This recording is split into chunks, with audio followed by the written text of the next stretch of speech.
Kung iisipin mo nga naman, parang hindi logical. Isa ang Canada sa mga bansa na maraming oil reserves sa mundo. May mga oil sands sa Alberta at malalaking oil companies na nagproduce ng milyong-milyong barrels araw-araw. Ang oil ay binebenta sa global market. Ibig sabihin, ang presyo ng oil ay hindi lang nakabase sa Canada. Parang ganito lang yan. Kung may palengke at ang presyo ng bigas sa buong market ay tumaas, kahit ikaw ay may sariling bigasan, hindi mo ibebenta ng sobrang mura dahil lugi ka. So, ganun din ang oil.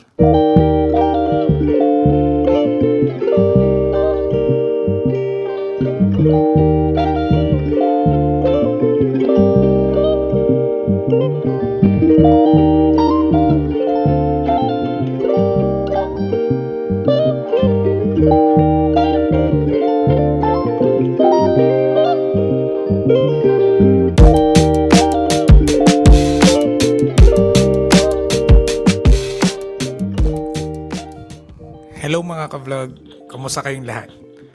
Welcome back sa aking vlog. Ngayon pag-uusapan naman natin ng isang tanong na madalas na marinig dito sa Canada. Marami nagtatanong, bakit tumataas ang presyo ng gasolina sa Canada kahit napakarami nating oil dito? Kung iisipin mo nga naman, parang hindi logical. Isa ang Canada sa mga bansa na maraming oil reserves sa mundo. May mga oil sands sa Alberta at malalaking oil companies na nagproduce ng milyong-milyong barrels araw-araw. Pero ganun pa rin. Bakit tumataas pa rin ang presyo ng gas sa pump? Sa vlog nito, ipapaliwanag ko ng simple at madaling maintindihan. Number 1, global market ng presyo ng oil. Ang oil ay binebenta sa global market. Ibig sabihin, ang presyo ng oil ay hindi lang nakabase sa Canada. Nakadepende ito sa buong mundo. Halimbawa, kung tumaas ang demand sa buong mundo tulad ng maraming travel, maraming factory production, tataas din ang presyo ng oil. Kahit maraming oil sa sarili mong bansa, kung mahal ang presyo sa global market, susunod din ang presyo sa loob ng bansa. Parang ganito lang yan. Kung may palengke at ang presyo ng bigas sa buong market ay tumaas, kahit ikaw ay may sariling bigasan, hindi mo ibebenta ng sobrang mura dahil lugi ka. So, ganun din ang oil. Number 2, hindi lahat ng oil sa Canada ginagamit sa Canada.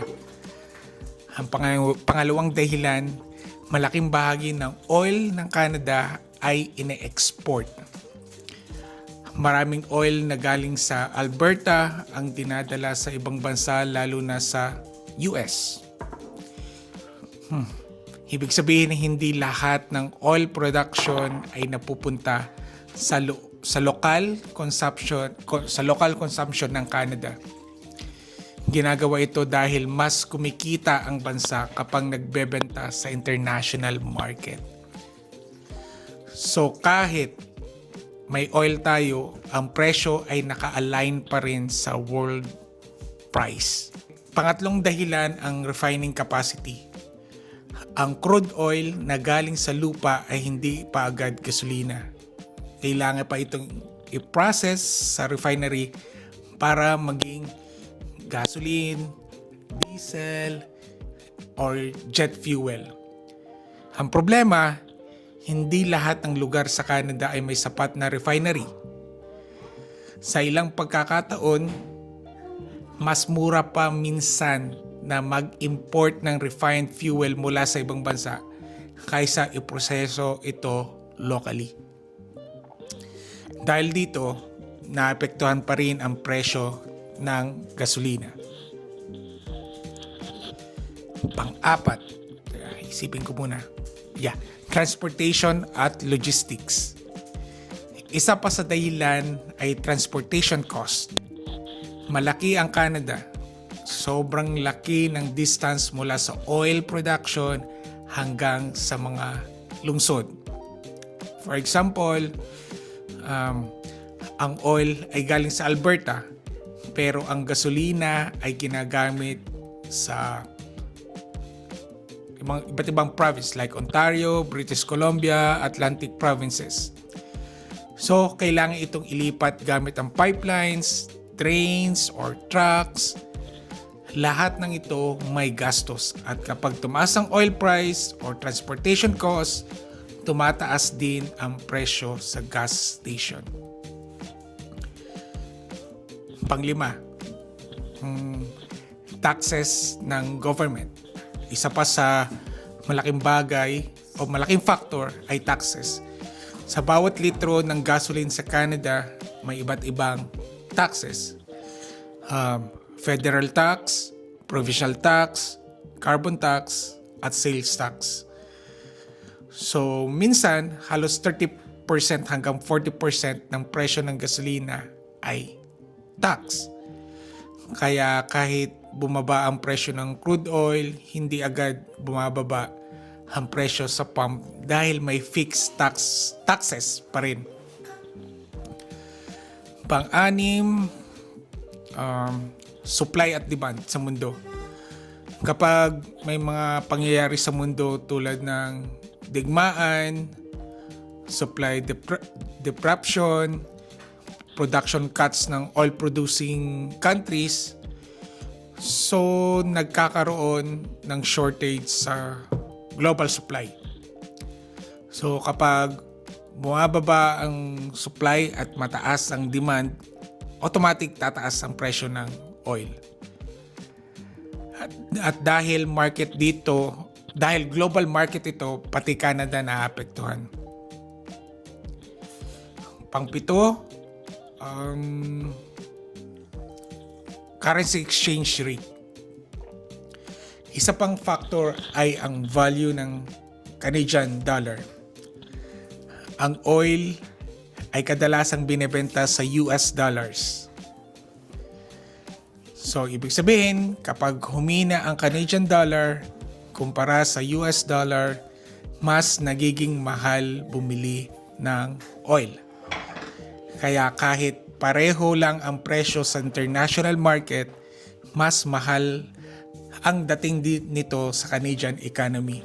Para i-summarize natin lahat na napag-usapan natin, kahit maraming oil ang Canada, naapektuhan pa rin tayo sa oil price hike dahil sa mga sumusunod. Global market, ang presyo ng oil. Maraming oil ang ine-export. 3, limitado ang refining capacity. Pang-4, transportation cost sa malaking bansa. Pang-5, government taxes. Pang-6, global supply and demand. And 7, exchange rate ng Canadian dollar. Ibig sabihin, kahit may sariling oil ang Canada, hindi completely independent sa global oil market. So, yun lang po muna ang aking vlog. Sana may natutunan kayo ngayon. At kung nagtataka kayo dati kung bakit mahal ang gas dito sa Canada kahit oil-rich country tayo, ngayon alam na natin ang dahilan. So, kaya itong mga nangyayari ngayon na gera sa Middle East, kaguluhan, lahat tayo apektado. So muli po, maraming po salamat at kita-kita ulit po tayo. At huwag kalimutan mag-like, comment at mag-subscribe sa channel para mas marami pang usapang buhay dito sa Canada. Salamat sa panonood at magkita-kita tayo sa next vlog.